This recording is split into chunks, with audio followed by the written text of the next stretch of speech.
Welcome to Vital's Grant channel, where we give you a very vital and important update concerning the UAAG disbursement.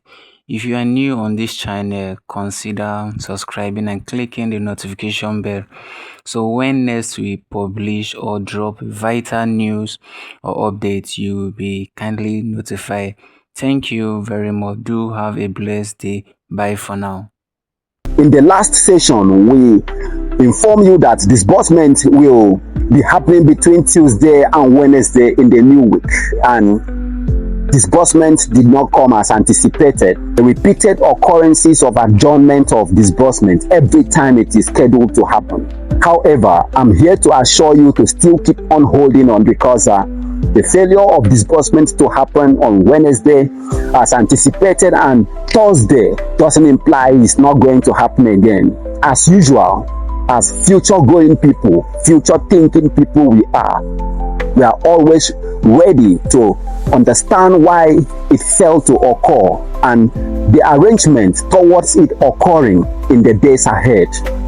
That is why we are here to inform you some of those salient reasons or feedback gathered from grant stakeholders why disbursement did not occur in Tuesday and Wednesday, and when it is going to occur.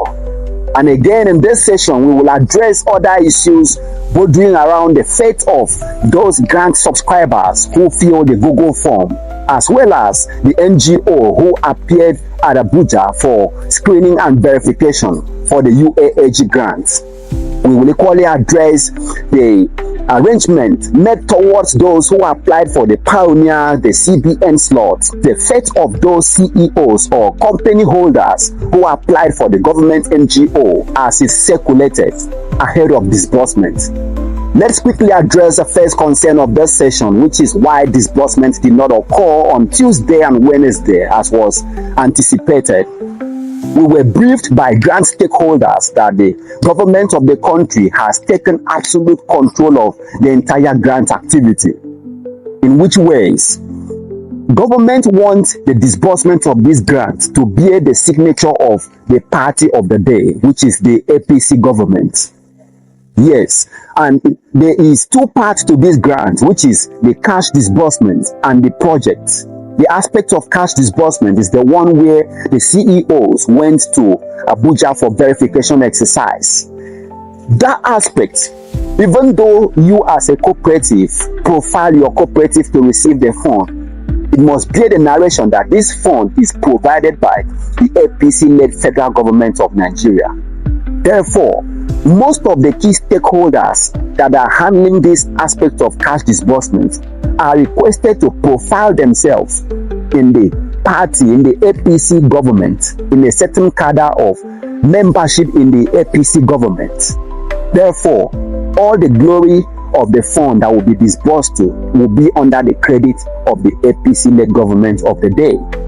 The same thing happens with the project part of the grants. Recall, there's the part of the grants that will focus on providing instruments, tools, equipment to entrepreneurs, traders, agriculturists, artisans in the country. The stakeholders are profiling themselves to ensure the credit of this disbursement will go to the APC-led government. That is why disbursement did not take place on Tuesday and Wednesday as anticipated, and the activity is currently ongoing. Let's move straight to the second subject of this session, which is the fate of those CEOs or company holders who applied for the CBN category slots, the Pioneers, IMF fund, as well as government NGO. Currently, it is important for everyone in the grant ecosystem to realize that the government NGO, the CBN category slots, the Pioneers and the IMF fund has been hijacked by fraudsters and scammers. Know who you are paying your money to. Those activities, although they were real from the onset, has been currently hijacked. We have so many comments in this channel seeking to know if CBN slot is still real, because in the WhatsApps and the Telegram groups, so many people are still promoting or registering people into those activities. And my answer is simple: know who you are giving your money to. those activities has been hijacked. Know who you are giving your money to, because most of the promoters of those activities are not genuine in origin.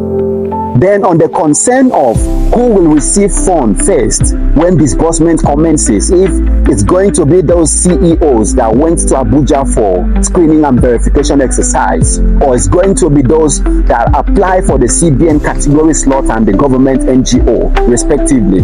The answer is the fund in question has a logistic inclination and at the same time the cash disbursement to CEOs.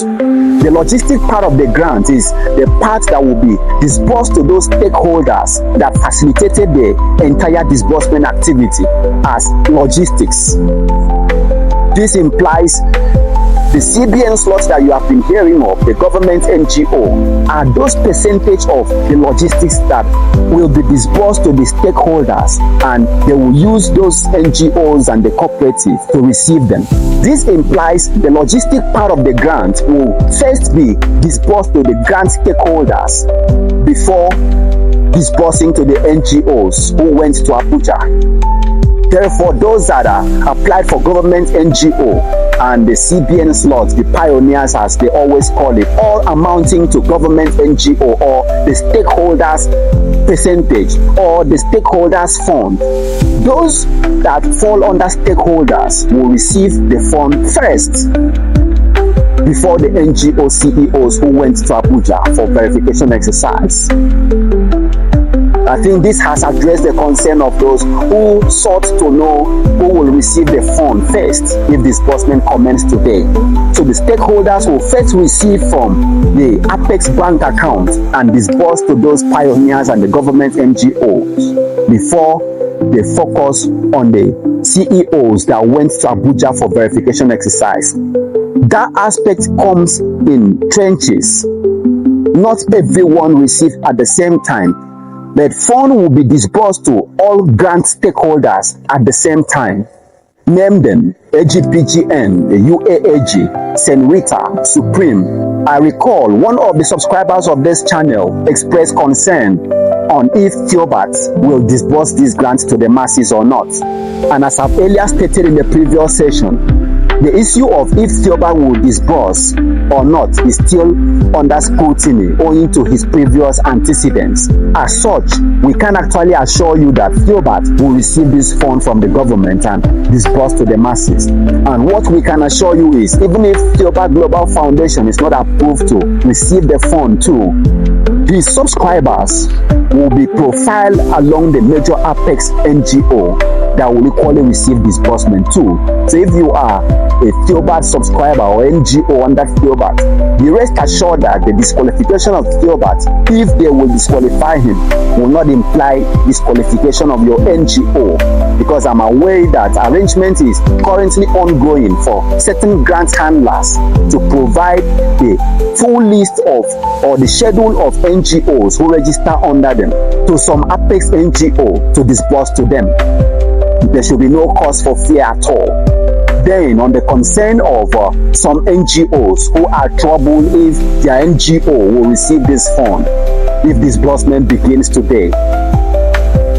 Yes, some times ago, we were told that UAAG will not receive the fund, while UAAG probably believe AGPGN will not receive the fund. Some believe Supreme will not receive the fund for disbursement. All this are troubling the hearts of some CEOs. What you should know at this aspect as an NGO CEO who submitted or registered your organization for this grant is that everyone has been accommodated under one particular schedule for disbursement. Whether you come from the AGPGN, the UAAG, Supreme, and all other grant organizations, these grant handlers were summoned to an enlarged stakeholders meeting, the meeting that sees the attendance of almost all the grant handlers in the country, including Telpecon. They were there in the meeting and their schedule were requested by the disbursement committee, and they submitted everything to this committee.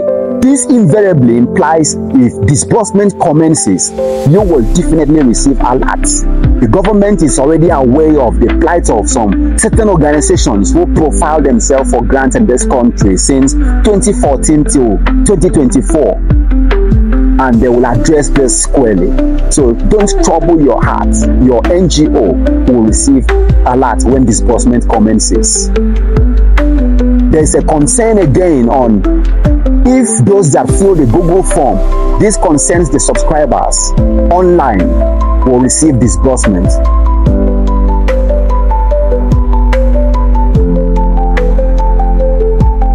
The simple answer to this is that if the NGO that provided the Google form for you to fill on the internet took those data seriously, you will definitely receive alerts. And one reason why a CEO or an organization will provide Google form online is because they don't have a beneficiary or subscriber base. And for them to qualify for this grant, to receive the fund to disburse, they have to provide a full template of 1,000 beneficiaries to the grant handler to qualify them to receiving this fund. That implies the same data that they collected online, submitted to the grant handler, will be the same data that the grant handler expects to see fund being dispensed to. There are all conditions that are enshrined in the MOU that will be revealed to all the NGO CEOs. Don't trouble yourself if you are a subscriber that fill the Google form. It implies the NGOs who provided them submitted them for disbursement, so you will receive your alert accordingly. On the concern of if there is increment in the entitlement of beneficiaries of the AGPGN, just as the beneficiaries of UAAG entitlements are being increased. Yes, in the last session, we informed you that the beneficiary entitlement for subscribers of the UAAG grant and some other grants have been raised up from 3 million naira to 10 million naira. That still stands according to that information source. For the AGPGN, we always tell you that AGPGN is a palliative sort of fund, not the grant. Palliative in the sketch of 50,000 to 300,000 naira. But there are information sources holding that the entitlement of beneficiaries of the AGPGN grant might be raised to 500,000 naira. On the concern of if EFCC will allow beneficiaries that receive 10 million naira in their accounts to access and utilize the fund, the answer is this is not a stolen money. It is grant meant for the masses, and the alert that comes to the beneficiary account comes with a narration of the grant handler, which I suppose will be a FGN and the name of the organizations that is used in dispensing the fund. Therefore, no bank will freeze your account and no EFCC will come after any beneficiaries that receive 10 million naira from a registered and renowned grant organization recognized by the federal government. The grant will come with a narration to your bank, and the narration is already known by existing government regulatory agencies or crime-fighting organizations. And finally, the concern of when disbursement is going to eventually take place, since it failed to happen on the 5th to 7th of March 2025. Going by the picture we painted in the first chapters of this video, that government wants this grant to be the narration of the current party and the government of the day, the APC government. Currently, they are profiling of the grant stakeholders and the grant handlers. It is expected that you might have heard in the grant ecosystem that disbursement is supposed to start on the 5th or the 10th, following the stakeholders meeting that was convened a few days ago. And the truth is that disbursement is not within the sketch of 5th and 10th. What I will advise is expect disbursement between now and the 15th or 20th of March 2025. Give yourself between now and the 15th or 20th of March 2025, going by the profiling, and when this profiling will be eventually completed by the committee. After the profiling of these grant handlers and the stakeholders, disbursement will commence. However, in between this period, we are informed that there's going to be a highly classified meeting between the government committee and the grant handlers. If you haven't subscribed to our channel, subscribe immediately and turn on the notification bell. Hence, when we publish this update of the next meeting, you will be immediately notified. Before we go, be rest assured that there is fund to be disbursed. No individual will use the name of the federal government of Nigeria in vain without government questioning it or calling for the arrest of these individuals. The IMF and the World Bank and all these organizations have people that are manning them. Therefore, individuals choosing to use this name for criminality will immediately be apprehended. So if these individuals are using this name without being questioned or called to order by the federal government, be rest assured that there is fund to be disbursed, and it will definitely be disbursed to everyone that genuinely applied for the grant in the grant ecosystem. Be rest assured that disbursement is going to overtake this ecosystem by surprise. We trust it's going to happen. That is why we are still here. And any moment we have signals that anything has changed, we will inform you accordingly. At the moment, disbursement is going to happen before the 15th or 20th of March 2025.